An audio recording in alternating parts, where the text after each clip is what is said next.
First of all అందరికీ నమస్కారం అండి. ఈ సినిమాకి ఫస్ట్ పాట నన్ను ఫస్ట్ మీట్ అంటే నేను శేష్ సార్ కలిసినప్పుడు, షనిల్ సార్ కలిసినప్పుడు ఫస్ట్ సిచ్యువేషన్ చెప్పినప్పుడే కథల ఒక ఐడియా చెప్పినప్పుడే ఫస్ట్ ట్యూన్ అయిపోయింది రూబరు. దాని తర్వాత నీ వెంటే నేను నా వెంటే నువ్వు ఇది కూడా అయిపోయింది. ఒక చిచ్చుబుడ్డికి మాత్రం ఆల్మోస్ట్ ఒక 30-40 వరకు పంపించుంటాను ట్యూన్స్. కాకపోతే అందులో నాకు నచ్చిన ట్యూన్స్ కంటే కూడా ప్రజలకు నచ్చే ట్యూన్ ఏదైతే ఉందో అది మాత్రం శేష్ సార్ ప్రాపర్గా క్యాచ్ చేసి అది మన ముందు ఉంచారు. దాని పేరే చిచ్చుబుడ్డి. అండ్ ఈ సినిమాలో బ్యాక్గ్రౌండ్ స్కోర్లో మీకు మరి ఇంతలా ప్రేమిస్తారా, మరి ఇంతలా ప్రేమిస్తారా, మరి ఇంతగా వేధిస్తారా, మరి ఇంతలా ప్రేమిస్తారా అనే సాంగ్ని పూర్తి స్థాయి పాట ఉన్నప్పటికీ కూడా ఇది ఇక్కడ ఉంటే బాగుంటుందని నన్ను అడిగినప్పుడు నాకు అనిపించింది. ఒక చిన్న మనిషి పూర్తి స్థాయిలో తయారయ్యాక ఒక అమ్మాయి అయినా ఒక అబ్బాయి అయినా ఒక చిన్న బొట్టు దేవుడి రూపంలో మనం ఇక్కడ పెట్టుకుంటే అది గొప్పగా ఉంటుంది. ఒక అమ్మాయిలు అయితే ఇక్కడ చిన్న బొట్టు బిల్ల పెట్టుకుంటే అది అందంగా ఉంటుంది.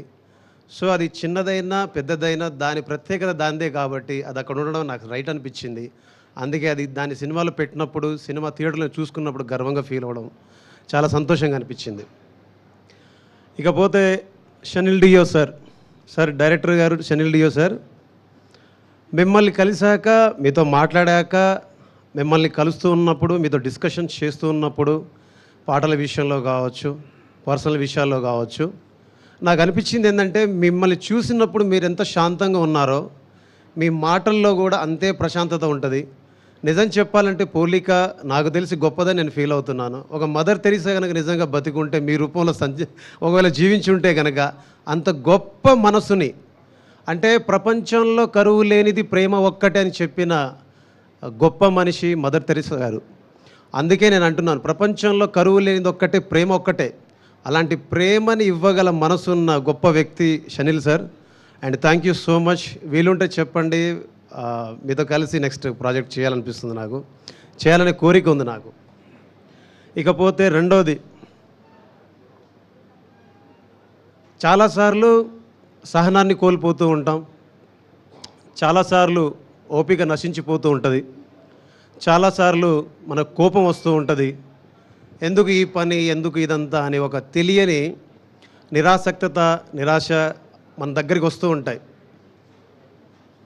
కానీ పూర్తి స్థాయి ఒక పనిని ప్రేమించి పూర్తి స్థాయిలో దాని పట్ల బాధ్యతగా దాని మీదనే దృష్టి కేంద్రీకరించి ఒక పనిని సగర్వంగా ప్రపంచం ముందు నిలబెట్టగలమని ఒక పూర్తి స్థాయి సహనం కలిగినటువంటి ఒక వ్యక్తిని, పూర్తి స్థాయి ఒక ఓపిక ఉన్నటువంటి వ్యక్తిని, పూర్తి స్థాయి నాణ్యత గల పనిని తీసుకోగలిగే శక్తివంతమైన వ్యక్తిని నేను కలుసుకున్నాను. ఆ వ్యక్తి పేరు అడవి శేష్ సార్. ఇది ఎందుకు చెప్తున్నానంటే వేదిక ఎక్కాం కదా 4 మాటలు చెప్పేసి వెళ్ళిపోవచ్చు, 4 కహానీలు కూడా చెప్పేసి వెళ్ళిపోవచ్చు. నేను ఆయన కలిసినప్పుడు భీమా నేను కొంచెం అది, నేను కొంచెం ఇది, నేను కొంచెం నువ్వు ఇబ్బంది పడొద్దు అనేవారు. నేను అన్నాను, మీరు ఎప్పుడైతే రూబరు పాటను నా దగ్గర నుంచి ఒక ట్యూన్ రూపంలో తీసుకున్నారో నేను అప్పుడే ఫిక్స్ అయ్యాను. ఓకే, నేను ఏ ఉద్దేశంతో అయితే చాలాసార్లు ఇలాంటి పాటలు చేయాలని కోరుకున్నాను, ప్రజల ముందు తీసుకెళ్లాలనుకున్నాను, అలాంటి ఒక సినిమా నాకు దొరికిందని నేను ఆశపడ్డాను. అప్పుడు ఏమనిపించిందంటే నేను సార్తో ఒక మాట అన్నాను, సార్ నేను యాజ్ ఎ మ్యూజిక్ డైరెక్టర్గా మీతో నేను కలిసి పనిచేయట్లేదు, నేను యాజ్ ఎ భీమాగా మీ దగ్గర కలిసి పని నేర్చుకుంటున్నాను. అది నాకు చెప్పడానికి ఈ పూట కూడా నేను గర్వంగా ఫీల్ అవుతున్నాను. బికాస్ ఒక కొత్త తరహా ఆలోచనని ప్రపంచం ముందు తీసుకెళ్లాలంటే కొత్త తరహా మనస్తత్వం కలిగిన వ్యక్తులతో సహవాసం చేస్తేనే సాధ్యమవుతుంది. అందుకే ఇప్పటిదాకా మన తెలుగు పరిశ్రమలో చాలా చూసాం మనం, బట్ ఇప్పటిదాకా అపజయం మెరుగని ఒక హీరోని మన అడవి శేష్ సార్ రూపంలో చూస్తున్నాం. అపజయం అంటూ ఎరుగని ఒక వ్యక్తిత్వాన్ని ఆయన రూపంలో మనం చూస్తూ ఉన్నాం. అందుకే ఈరోజు మీ అందరితో కలిసి మళ్ళీ మళ్ళీ నిన్నే చూడాలని అంటున్నది మనసే, కాసేపు నువ్వు నేను కలిసే క్షణంలో లోకమంతా తెలిసే నువ్వే నాకు దాదాపుగా అయిపోయావే అలవాటుగా ఎంత ఎంత నేనాపినా నా ప్రాణమే ఆగనంటోందిగా రుబరు ఏ రుబరు ఏ రుబరు రుబరు ఏ రుబరు ఏ రుబరు ఇలాంటి పాటలు మీ దాకా తేగలిగాం. దీని తర్వాత నాకు ఎస్పెషల్లీ ఈరోజు ఇక్కడ మాట్లాడడానికి ఇంకో కారణం ఏంటంటే, ఎవరిని చూసి ఇన్స్పైర్ అయ్యి ఎవరి దగ్గరికి వెళ్ళి అయినా సరే ఎవరి దగ్గరికి వెళ్ళి పాట రాస్తే నా జీవితంలో ఒక గొప్ప విషయంగా భావిస్తాను, గొప్ప మనిషిగా మారగలను, గొప్ప పేరు సంపాదించగలను అని నేను ఫీల్ అయ్యి ఒక 25 ఏళ్ల క్రితం ప్రయాణం మొదలుపెట్టిన నా ప్రయాణంలో నాకు ఇప్పుడు ఈ సినిమాకి సంబంధించి నా జన్మ ధన్యమైపోయింది. ఏంటంటే రూబరు పాట విని వాకింగ్లో కలిసిన Mani Sharma sir, legendary Mani Sharma sir, అబ్బాయి ఏంటి పాట ఏంటిది ఏంటిది అన్నారు. ఏమైంది సార్ అన్నాను. చాలా బాగా పాడావయ్యా అన్నారు. ఏం పాట పాడాను సార్ అంటే, అదే రూబరు రూబరు అని అన్నారు. సార్ చెప్పండి నచ్చిందా మీకంటే? నిజంగానే నచ్చింది, చాలా చాలా బాగా పాడావు. బాగా పాడటం కంటే కూడా నాకు నువ్వు పాడిన తర్వాత గుర్తొచ్చిన విషయం ఏంటంటే, దివంగతులైనటువంటి కేకే గారు నాకు గుర్తొచ్చారు. అంత గొప్పగా పాడావయ్యా నువ్వు ఈ పాట నీ వాయిస్కి బాగా సూట్ అయిందని చెప్పారు. కేకే గారితో నా వాయిస్ని పోల్చడం అనేది ఒక గొప్ప విషయం అయితే, ఇంతకుముందు నువ్వు ఏదైనా పాటలు పాడావా అని అడిగారు.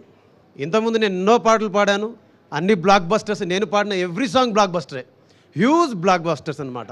కానీ నన్ను ప్రత్యేకంగా ఈ పాట పేరు చెప్పి ఈ పాట చాలా బాగా పాడావని చెప్పారు. మణిశర్మ సార్, మీకు నా పాదాభివందనం. అయితే దీని క్రెడిట్ మొత్తం నేను షనిల్ డియో సార్కి, శేషు సార్కి అండ్ సుప్రియ మేడంకే ఇస్తాను. ఈ పాట పాడాక యూట్యూబ్లో 4-5 కామెంట్లు పెట్టారు, ప్రతిసారి వీడు ఎందుకు పాడతాడరా అని ఏదో తిట్టారు నన్ను. బా వీడి వాయిస్ వినలేకపోతున్నారా బాబు, వీడి ఎంట్రీ ఏంది ప్రతిసారి, వీడి సినిమాలో అబ్బో ఏంద్రా ఈ టార్చర్, మాకు ఏంది టాక్సీ కానీ కొందరు పెట్టారు. వాడని అమ్మ బడవ నేను పాడనని చెప్తూనే ఉన్నా కదరా. నేను శేష్ సార్కి చెప్పాను, ఈయన వినలేదు. ఇప్పుడు ఏం చేయాలి? సుప్రీం మేడంకి చెప్పాను, వినలేదు. మేడం దగ్గర ఒకరోజు వెళ్ళా, మేడం కింద ఇష్టాన్ని తిట్టేస్తున్నారు, నాకు నా పాటలు పాడాలని లేదు, మీరేమో నా వాయిస్ కావాలన్నారు, ఎట్లా అంటే ఒకరోజు ప్రెస్ మీట్ అయిపోయిన తర్వాత నేను ఎప్పుడైతే శేష్ సార్తో కలిసి పాట పాడానో, పాట పాడిన తర్వాత నాతోటి ఒక అన్ప్లగ్డ్ వర్షన్ చేయించారనమాట. అది చేయించిన తర్వాత నుంచి మళ్ళీ వాళ్ళే పెట్టారు, ఏఆర్ రెహమాన్ వాయిస్లా ఉంది, కేకే వాయిస్లా ఉంది అని అందరూ పొగడ్డం మొదలుపెట్టారు. ఈరోజు ఐఎమ్ వెరీ ప్రౌడ్. జంజీ జనరేషన్కి చాలా దూరంగా ఉన్న నేను చాలా దగ్గరికి రీచ్ అయిపోయాను ఈ పాటల ద్వారా, ఈ సినిమా ద్వారా, because of Seshu sir, Shanil sir, Supriya madam. And ఈ సినిమాలో లాస్ట్కి నాకు ఇంతకుముందు నేను ఈ పాటను ఎక్కడ పర్ఫామ్ చేయలేదు బేసిక్గా, బట్ నాకేంటంటే చాలా ఇష్టమైన పాట.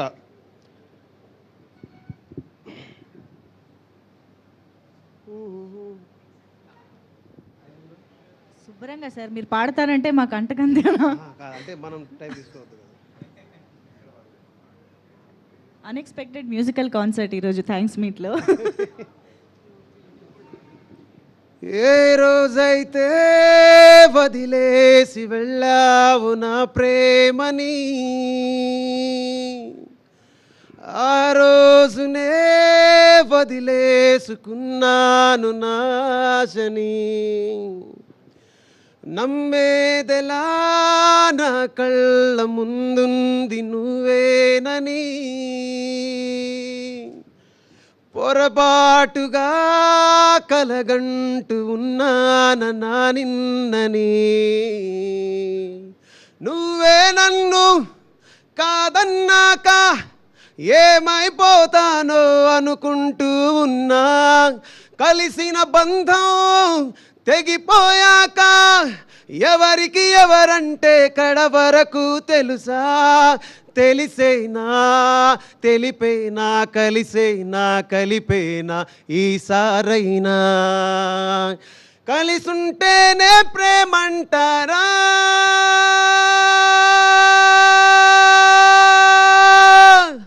నిజమంటేనే కల అంటారా, నీ వెంట నేను నా వెంట నువ్వు, మన వెంట ప్రేమ అలలాంటిదేనా, నాతోటి నువ్వు నీతోటి నేను, మనకున్న ప్రేమ అనుకున్నదేనా. ఈ పాటలు రాసిన భాస్కర్ భట్ల సార్. సార్ ఒకసారి రండి. నేను సార్ కలిసి చేసిన సినిమాలలో నువ్వు నవ్వుకుంటూ వెళ్ళిపో మాకే ఎంత పెద్ద హిట్టో మీకు తెలుసు. గోదావరి గట్టు మీద రామచిలకవే ఎంత పెద్ద హిట్టో తెలుసు. ఒక మీసాల పిల్ల. కానీ అన్ని పాటల్లో ఇది మాకు మాత్రం ఒక ప్రత్యేకంగా ఉండిపోతుంది. ఎందుకంటే అన్ని సినిమాల్లో సార్ ఒక్కొక్క పాట మాత్రమే రాశారు. బట్ ఈసారి మాత్రం ఈ సినిమాలో పూర్తి స్థాయి పాటలు రాసే అవకాశం కలిగింది. అవకాశం ఆయనకు దొరికింది, ఆ అవకాశం నాకు దొరికింది. ఆ అవకాశం ఇచ్చినందుకు, అన్ని పాటలు రాసే అవకాశం ఇచ్చినందుకు మనస్ఫూర్తిగా Sesh sir, Shanil sir, Supriya madam, thank you so much. నేను ఫైనల్గా చెప్పాల్సిన వర్డ్స్ సుప్రియ మేడం గారి గురించి 2 ముక్కల్లో చెప్పేస్తాను. ఎక్కువ టైం తీసుకున్నట్టున్నా క్షమించండి. అన్నపూర్ణ స్టూడియో ముందు ఇంతకుముందు వాటర్ పైప్ లీక్ అవుతూ ఉంటుంది అనమాట. ఆ వాటర్ పైప్ లీక్ దగ్గర నుంచే వాటర్ వస్తుంటే ఆ వాటర్ తీసుకొని అక్కడే బట్టలు ఉతుక్కొని అక్కడే పాటలు రాసుకుంటూ అక్కడే ఆ పిచ్చి మొక్కల మీద ఆరబెట్టుకొని అక్కడి నుంచి ఈ స్టూడియోలోకి ఎలా రావాలి, వీళ్ళని ఎలా కలవాలి అని సుమారుగా ఒక 8 సంవత్సరాలు అక్కడ తిరిగేవాడిని, కలవడానికి ప్రయత్నాలు చేసేవాడిని, తన్నులు తినేవాడిని, ఎదురు చూసేవాడిని. కానీ ఒకరోజు రానే వచ్చింది అన్నపూర్ణ స్టూడియోలోకి నన్ను తీసుకెళ్ళి ఒక స్టూడియోలో నాకంటూ ఒక రికార్డింగ్ స్టూడియో పెట్టుకొని పనిచేసే అవకాశం ఈ నేచర్ ప్రకృతి కల్పించింది. అలాంటి ప్రకృతి నాకు దీవెనలు ఇచ్చి సాక్షాత్తు ఒక కనకదుర్గమ్మ అంటే బెజవాడ దుర్గమ్మ లాంటి ఒక గొప్ప దేవాలయంలోకి నన్ను ప్రవేశపెట్టింది. అక్కడ సుప్రియమ్మను కలిసే అవకాశం, మాట్లాడే అవకాశం మాత్రమే కాకుండా కలిసి సినిమా చేసే అవకాశం, అన్నపూర్ణ స్టూడియోస్ ప్రజెంట్స్ అని పెట్టుకున్నప్పుడు పైన ఆ బ్యానర్లో సినిమా చేసే అవకాశం అండ్ మేడంతో సాక్షాత్తు కలిసి పనిచేసే అవకాశం దొరికినందుకు భగవంతుడికి, ప్రజలకి, నాతో నన్ను నడిపించిన పాటకి నేను ఎప్పుడు ధన్యవాదాలు చెప్పుకుంటూ, అమ్మ థ్యాంక్ యూ సో మచ్ అమ్మ, మీకు రుణపడి ఉంటాను. మీ స్టూడియోలో అంటే నేను అడుగుపెట్టిన దగ్గర నుంచి అమ్మ Dhamaka blockbuster, Balagam blockbuster, Mad blockbuster, Mad 2 blockbuster, Tillu Square blockbuster, సంక్రాంతికి వస్తున్నాం blockbuster, Shankara Varaprasad blockbuster, now my Dacoit Adivi Sesh sir Dacoit also blockbuster. Thank you so much, thank you so much, love you all.